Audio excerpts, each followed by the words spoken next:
Olá, meus queridos, graça e paz. Estamos aqui mais um dia, né? Para darmos continuidade ao estudo. Está sendo um estudo muito proveitoso e de muito aprendizado. O livro que nós estamos estudando é o livro De Todo o Coração, do autor de Luciano Subirá, Vivendo a Plenitude do Amor ao Senhor. Nós estamos no capítulo 4, falando sobre dívida de gratidão. Falamos sobre o que significa a dívida de gratidão, né? O contraste, como Jesus vê a consciência na dimensão, né? Do que é ser muito perdoado e pouco perdoado. Isso também nós falamos a respeito disso. Falamos a respeito do que significa muitos pecados, certo? E hoje nós vamos dar um olhar sobre a vida de Paulo. E está sendo muito gratificante aprender sobre isso, sobre dívida de gratidão, porque é algo que muitas vezes a gente pensa que a gente não tem muitos pecados, a gente não precisa ser muito perdoado, né? A gente falou sobre isso também. Então vamos orar? Pai eterno, nós te agradecemos, ó Deus, por mais essa oportunidade de estarmos aqui juntos, reunidos, ó Pai, para aprender mais e mais da tua palavra. Espírito Santo, fala conosco, continue abrindo os nossos os olhos para que nós possamos entender aquilo que é importante para as nossas vidas e que nós possamos ter essa mudança, Deus, mudança de entendimento, essa metanoia, Pai, é muito importante na nossa mente, para que a gente possa viver conforme a vontade do Senhor. Em nome de Jesus, amém. Uma prova de tudo isso pode ser vista na vida de Paulo, certo? Ele também foi alguém que cresceu certinho, sem cometer grandes ofensas contra Deus. Porque o Luciano, no capítulo anterior, quem não ouviu, por favor, vai lá, ouça o capítulo anterior, né? Nós estamos falando de algo muito importante. Que às vezes as pessoas pensam assim, eu não tenho um grande testemunho, eu nasci num lar cristão, eu não vim de família conturbada, certo? Então eu não sei se eu vou precisar muito desse perdão todo, né? Porque eu não fiz nada de errado lá fora, né? Nunca fui do mundo, então o meu testemunho não chama muita atenção. Mas igual aqui, nós vamos falar sobre Paulo. E Paulo foi um cara que era certinho. Era um cara que andava corretamente ali com as leis, buscava fazer as coisas certas diante das leis, né? Filipenses 3, de 4 a 6, que diz assim: ainda mais, eu também poderia colocar a minha confiança nessas coisas, pois se alguém tem motivos para confiar na carne, esse alguém seria eu, porque eu passei pela cerimônia de iniciação judaica, sendo circuncidado quando tinha 8 dias de idade, pertencente ao povo de Israel, à tribo de Benjamim, genuíno hebreu. Além do mais, era membro da seita dos fariseus, que exigiam a mais estrita obediência a todas as leis e costumes judaicos. Eu era sincero, ao ponto de perseguir grandemente a igreja e procurava obedecer minuciosamente até o extremo a cada preceito e regulamento judaico. Então, Paulo era um exemplo aqui maravilhoso de religioso. Paulo era o top na religiosidade. Ele cumpria à risca tudo que a religião falava para ele. Ele declarou de forma enfática que, segundo a justiça que há na lei mosaica, ele viveu de forma irrepreensível. Então significa que era muito raro Paulo cometer uma gafe, cometer um erro. Então poderíamos supor que o apóstolo enfrentava o mesmo dilema, né, que o Luciano colocou anteriormente, que o Luciano que era também um cara ali na palavra, não era lia a palavra todo dia, orava, fazia as devocionais, passava horas dentro do seu quarto para ter experiências com o Senhor. Então é algo assim muito formal, né, de se ter. Então, aqui, ó, tentando a pensar que jamais conseguiria amar muito ao Senhor, pois afinal não necessitou de tanto perdão. Sua dívida de pecado não era assim tão grande, né? Quem teve uma vida certinha não tem lá aqueles pecados, igual o Luciano, igual o Paulo. No entanto, Paulo nunca agiu nem pensou dessa maneira. Pelo contrário, é o que os seus escritos revelam, aquilo que ele deixou aqui escrito para nós. Na vida do apóstolo, prova-se possível amar muito sem precisar da alcunha de eis alguma coisa muito ruim. Entendeu? O grande amor de Paulo pelo Senhor não se demonstrou apenas mediante feitos. Ele foi o apóstolo que mais trabalhou para Deus, mas também pelo conteúdo do ensino que deixou à igreja, né? E a gente já sabe o quanto ele era super dedicado. 2 Coríntios 5, 14 e 15 nos fala o seguinte, que eu vou ler aqui, ó. 2 Coríntios, capítulo 5, versículo 14 e 15. 14 e 15. Abre aí a sua Bíblia para que a gente possa acompanhar. 14 e 15. Qualquer coisa que nós façamos não é certamente para o nosso próprio proveito, mas porque o amor de Cristo agora nos governa. Visto que cremos que Cristo morreu por todos nós, devemos crer também que já morremos para a velha vida. Ele morreu por todos, para que todos quantos vivem, tendo recebido dele a vida eterna, possam viver não mais para si mesmos, para agradar-se a si mesmo, mas para aquele que morreu e novamente ressuscitou por eles. Tá vendo? Pois o amor de Cristo nos constrange. Essa é a verdadeira prova, sabe? Começa por aí.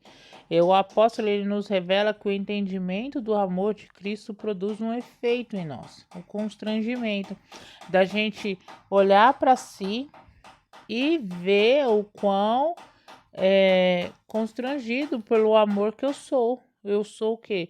Eu fico o quê? Envergonhado, porque eu não mereço esse amor. Eu fico assim, poxa, como alguém pode me amar tanto, sendo que eu sou tão pecador, tá? Fala de sermos empurrados a uma resposta.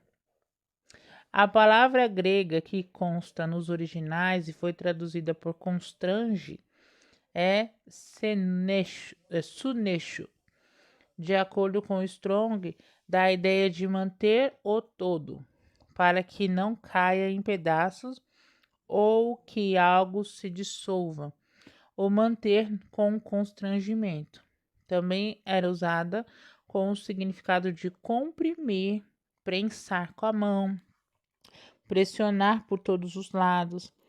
Em sentido figurado, referia-se a uma cidade sitiada, um estreito que força um navio a navegar através de um canal com um reduzido espaço e de um curralejo para o gado que pressiona de todos os lados, forçando o animal a uma posição onde ele não pode se mover, de tal forma que o fazendeiro pode administrar a medição. Então, um sentido aqui metafórico ainda engloba a ideia de ser mantido por estritamente ocupado com algum negócio, tá? Então, Paulo seguramente falava o quê? Da pressão que era gerada pelo entendimento. Havia, assim, algo constrangedor, que é um sentimento de eu preciso fazer alguma coisa porque essa pessoa, ela fez algo tão grandioso por mim, então eu preciso fazer algo por ela. É por isso que é dívida de gratidão, tá? Porque o amor de Cristo, ele nos constrange, ele nos faz nos ver pequenos, mas não em tamanho, sabe? É porque, poxa, é de se autoavaliar, entende? Então, Paulo segura, então ele fala aqui do entendimento, né? Do imensurável amor divino que compele, aperta, comprime a uma reação. Isso é dívida de gratidão, tá bom? Com base na afirmação de Jesus que abordamos desde o início deste estudo, de que quem muito é perdoado também muito ama. Então, ele faz o seguinte pergunta aqui: será que Paulo poderia ter demonstrado amor tão grande sem a consciência de ter sido perdoado de uma dívida igualmente grande? Eu acho que não, né? Eu acredito que, com certeza, se Paulo olhasse igual aquele fariseu lá, o Simão olhou, Paulo não teria tido essa percepção. Ele ia achar, imagina.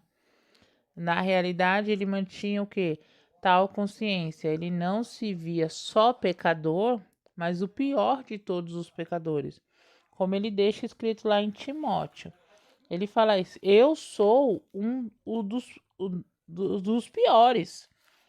Entende? Eu fiz muita coisa errada. Eu sei o quanto eu preciso dessa graça. 1 Timóteo 1, versículo 15 e 16, que diz assim: esta afirmação é verdadeira, e como eu anseio que todo mundo conheça isto, que Cristo Jesus veio ao mundo para salvar os pecadores, eu sou o maior de todos. Mas Deus teve misericórdia de mim, de tal maneira que Cristo Jesus pôde usar-me como exemplo para mostrar a todos como ele é paciente, até mesmo com o pior dos pecadores, a fim de que os outros compreendam e que eles também podem crer e ter vida eterna. Entende? Então ele se vê aqui o que? Indigno, ele se vê pior do que qualquer um. Eu sou o principal, né? Que caiam as escamas de seus olhos como caíram dos meus. É assim que ele fala.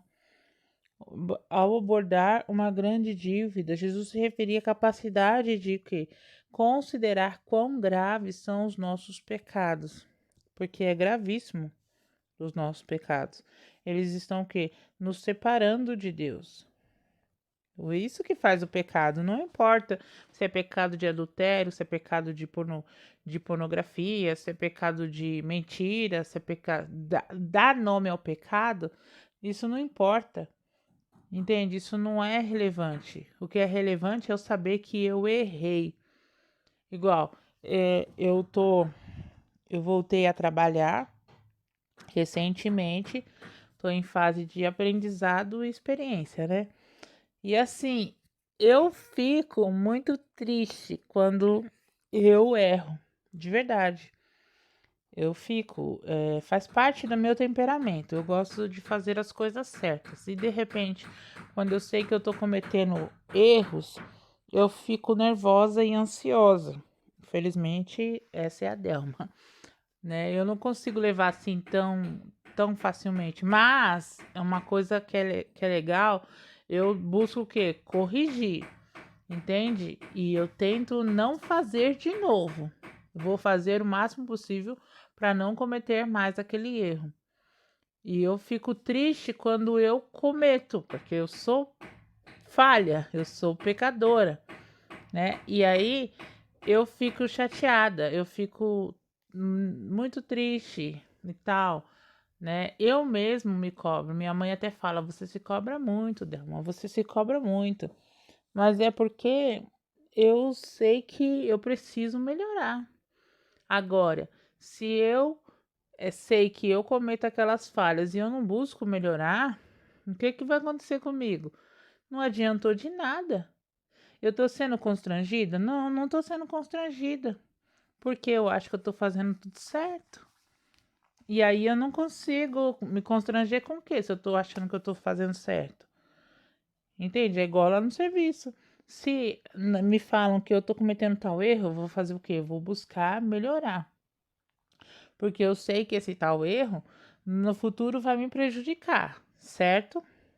Mas eu não posso deixar que isso se torne o quê? Algo vicioso. Ah, não, não precisa. Ah, não preciso. Se eu não melhorar, o que vai acontecer? Eu vou ser demitida do serviço, é simples. Não vou passar da experiência, certo? Mas aqui, né, em relação, trazendo para o nosso mundo espiritual, o que vai acontecer? Eu vou ficar cada vez mais separada do Senhor.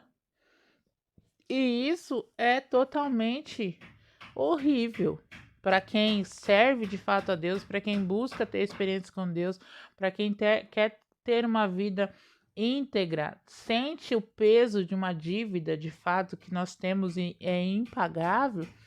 Isso é horrível. Então, eu quero o quê? Reconhecer, certo? A magnitude do pecado, não com base no nome do erro, né? Não com base, se é um pecado, porque eu falei palavrão, porque eu menti. Não, mas pela seriedade em seu efeito de separação entre eu e o Senhor. E isso também leva a um arrependimento mais profundo, seja lá qual for o contexto do seu pecado. Orgulho, roubo, mentira, adultério, não interessa, tá? O problema está em ser separado da vida.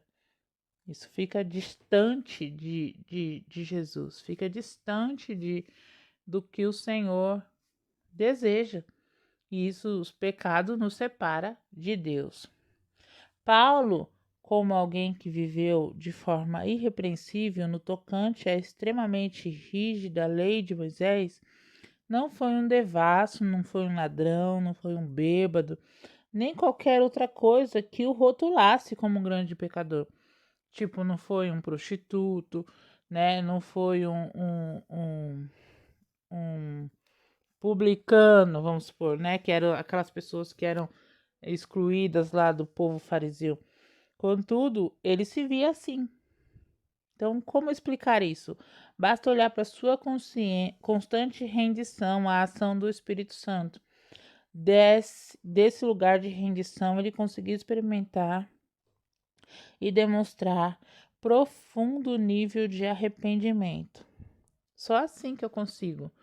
Se eu me colocar abaixo daquilo que eu acho que eu sou. Igual hoje. Hoje eu fiquei muito feliz porque eu recebi. A menina nem me conhece. A menina ela ficou próxima de mim durante 15 dias, né? Que foi o tempo que durou aí o nosso treinamento. Porém, hoje ela me mandou uma mensagem me dando os parabéns, né? Que eu fiz aniversário.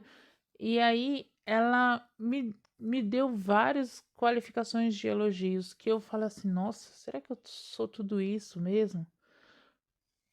Que eu não consigo me ver dessa forma, da forma como ela falou, sabe assim? E pelo contrário, eu vi ali tantas coisas que eu preciso melhorar, eu vejo em mim as coisas que eu preciso melhorar. Mas ela me dando esses pontos positivos me fez pensar um pouco. Será que eu sou isso mesmo? Será que eu não estou passando algo que não seja?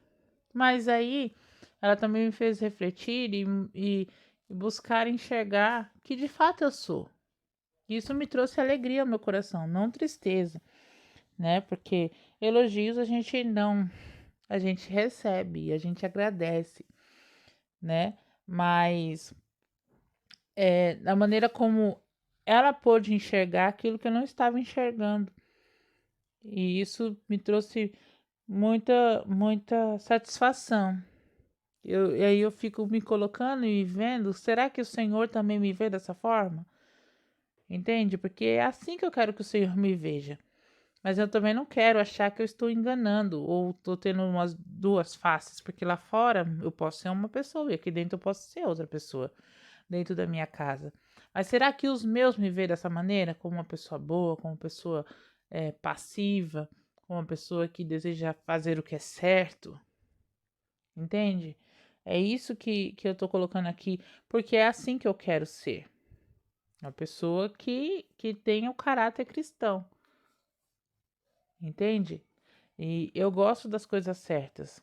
Igual eu fico indignada, às vezes, com a forma como as pessoas tratam as outras, tentando burlar alguma coisa, tentando tirar vantagem de alguma coisa. Eu não sou assim, eu não consigo ser assim. Então, é muito importante isso, a forma como a gente se vê. Você enxerga as suas faltas? Nós vamos dar uma pincelada aqui nesse assunto.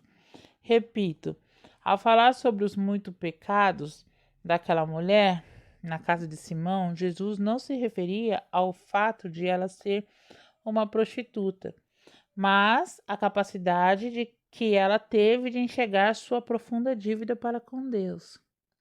Entende? O Senhor não a viu assim, como uma prostituta.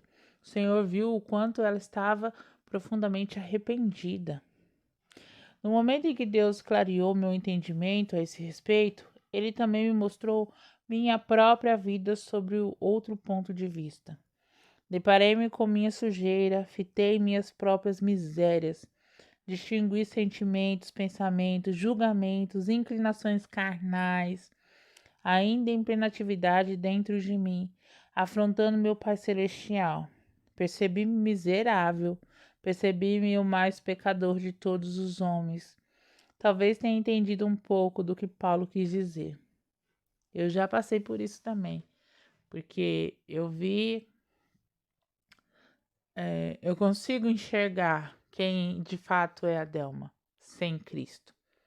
Sem Cristo, a Delma é uma miserável pecadora, é horrível, de verdade. Então, eu sei que eu estou no processo de santificação, porque a santificação é um processo, porque nós nunca vamos alcançar o 100%. Mas eu falo que eu quero estar dentro da média.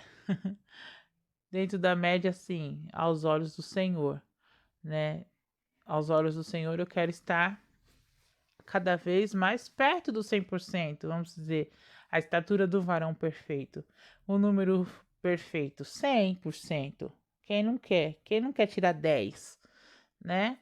Mas aí quando você tira um 8 e você sabe que você não está abaixo da média, que normalmente é 6, você já fica contente, porque você tá ali, né? Você não tá totalmente fora do padrão. Mas você sabe que você tem que galgar uma boa jornada ainda. Então é assim que eu me vejo, né? Mas eu não posso ficar só dentro da média. Ficar dentro da média tá bom. Não, se é possível ir para 90%, eu quero ir para 90%. Se é possível chegar no 99,9%, eu quero chegar. Entende? A gente que dá esses números, né? Mas isso não é. Não existe um número específico. Não. Existe o quê? A nossa busca constante. E existe o quê também? A ação do Espírito Santo nas nossas vidas. Ademais, Cristo fez com que eu reconhecesse que, se cresci perto dele, não foram apenas em razão da ausência da rebeldia em meu íntimo, mas porque, além de haver recebido instruções e ensinos bíblicos, eu também fora alvo de muitas orações e intercessões de terceiros. Colhi o que os outros plantaram. Eu, que até então achava-me o centro, não havia considerado o legado que foi despejado sobre mim, sem que fizesse nada para merecê-lo. Então, fui conduzido a repensar a importância da declaração de Cristo ao anjo da igreja de Laodiceia. Aconselho que você compre de mim colírio para ungir os olhos, a fim de que você possa ver. Apocalipse 3,18.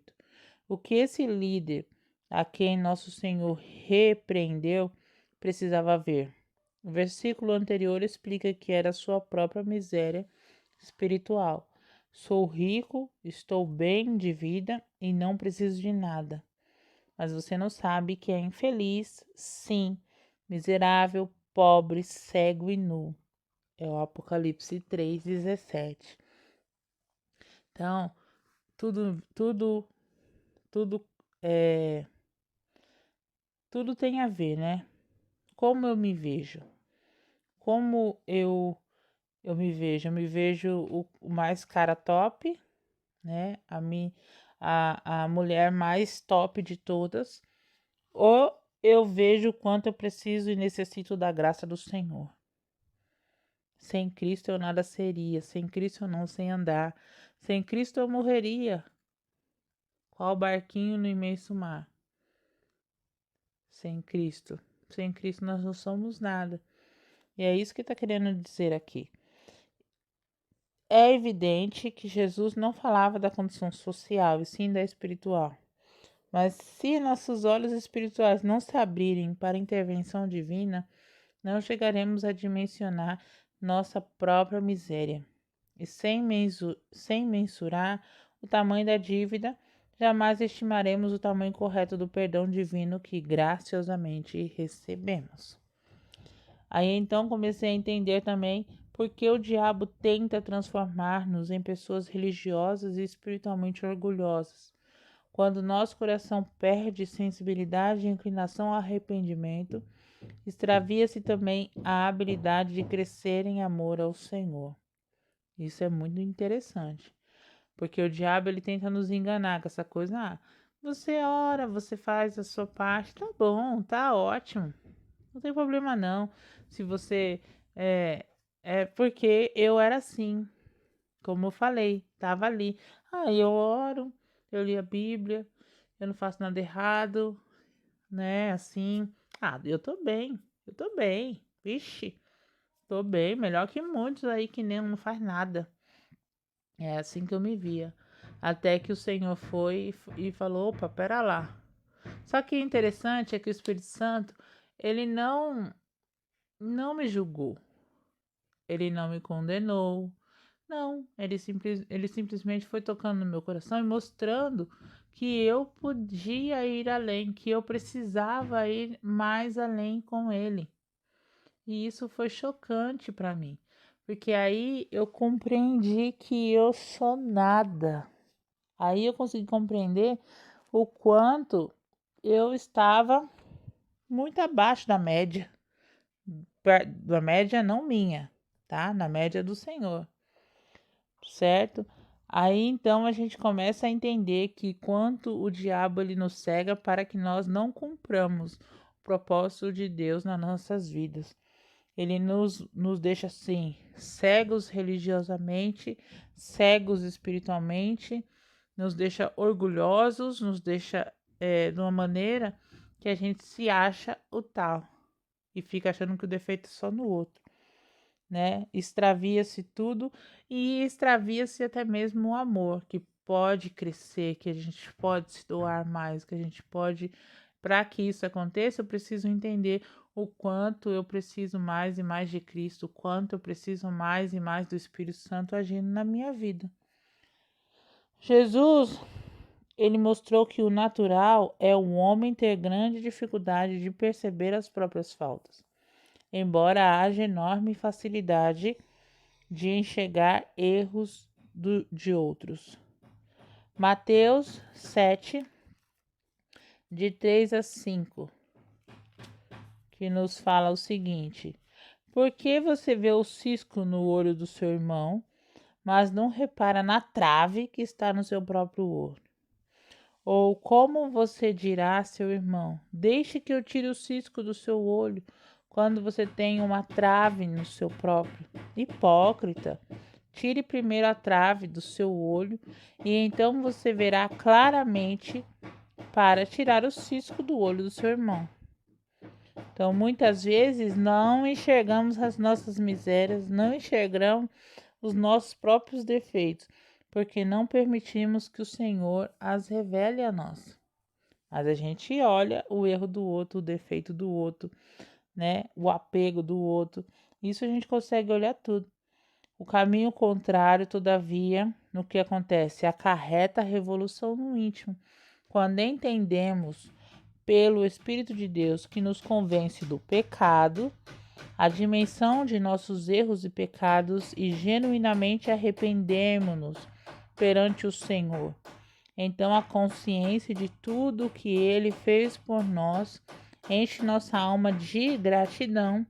E aí começamos a atinar que Ele pagou o impagável. Pagou algo que não era um alto preço total. Então, é importante a gente entender isso. Às vezes a gente quer olhar para o irmão, mas a gente esquece de olhar para nós mesmos. Tiago desafiou os crentes dos seus dias a praticarem o arrependimento da seguinte forma. Tiago 4, de 8 a 10. Abre aí a sua Bíblia. E quando vocês se achegarem a Deus, Ele se achegará a vocês. Lavem as mãos, pecadores, e vocês, hipócritas, purifiquem os seus corações. Haja lágrimas pelas coisas erradas que vocês fizeram. Haja arrependimento e aflição sincera. Haja lamento em vez de riso e tristeza em vez de alegria. E então, quando vocês se humilharem diante do Senhor, Ele levantará e animará vocês. Tá vendo? O que significa reconhecer a nossa miséria? É permitir que Deus derrame colírio em nossos olhos para sermos capazes tanto de admitir a gravidade de nossos pecados, como de afligirmos-nos por eles. Viu? Sejamos nós, Simão, sejamos nós a pecadora, sejamos quem for, é buscar em Deus a capacidade de ver com clareza, sem miopia religiosa, sem aquelas coisas, né? E estarmos o quê? Arrependido, como quem deve gratidão para sempre. Independentemente se pecamos 50 ou 10 mil vezes, se erramos feio ou feinho, uma coisinha tão... Isso não importa. O importante é que a gente enxergue e veja que nós precisamos o quê? Nos arrepender, tá? Para nunca mais esquecer o tamanho de nossa dívida de pecado. Não pode ser medido apenas pela lista de coisas que fizemos contra Deus, mas também pela forma com que enxergamos ou não aquilo que fizemos, tá? Então, que isso possa estar aí vivo no seu coração. Semana que vem, nós finalizamos esse capítulo. Falta poucas páginas para a gente finalizar, mas vai ficar para o próximo. Que nós possamos ter essa consciência, tá? Que nós precisamos o quê? Olhar para dentro de nós e enxergar o quão pequeno, quão miserável, quão difícil nós somos e precisamos de Cristo. Amém? Pai eterno, Deus amado, queremos, ó Deus, te agradecer, Pai, por essa oportunidade, ó Deus, e poder, ó Pai, enxergar com os teus olhos. Pinga em nós, ó Deus, este colírio, em cada um que está aqui ouvindo esse áudio, que eles possam, ó Deus, compreender assim como eu, que somos pecadores miseráveis. Não importa o título do pecado que estamos praticando, porque assim, sem essa conotação, tudo é pecado, Senhor. Tudo é pecado, desagradou o Senhor, feriu o Senhor, é pecado. E é assim que nós precisamos enxergar os nossos pecados, e não com títulos. Eu cometi só uma mentirinha. Eu fiz só uma coisinha. Não, não existe isso para o Senhor. E isso é importante, que o amor do Senhor venha constranger os nossos corações naquilo que estamos errando. Fala conosco, Espírito Santo, e nos mostra de fato os nossos erros. Tira as escamas dos nossos olhos que nos cegam, porque o diabo ele quer nos cegar e deixar que nós fiquemos tenhamos uma vida totalmente separada do Senhor. E não é essa a nossa vontade, não é esse o nosso desejo. Pelo contrário, o meu desejo é ter as minhas escamas tiradas dos meus olhos, para que eu possa enxergar com os teus olhos, Senhor. Abençoa, Senhor, a cada um que está ouvindo esses áudios e nos ajuda a crescer, Pai, espiritualmente, a amadurecer espiritualmente e mudar, a chegar, ó Deus, à estatura do varão perfeito. Eu sei que não será aqui, ó Deus, mas que a nossa busca seja constante no Senhor. Em nome de Jesus que nós oramos. Amém.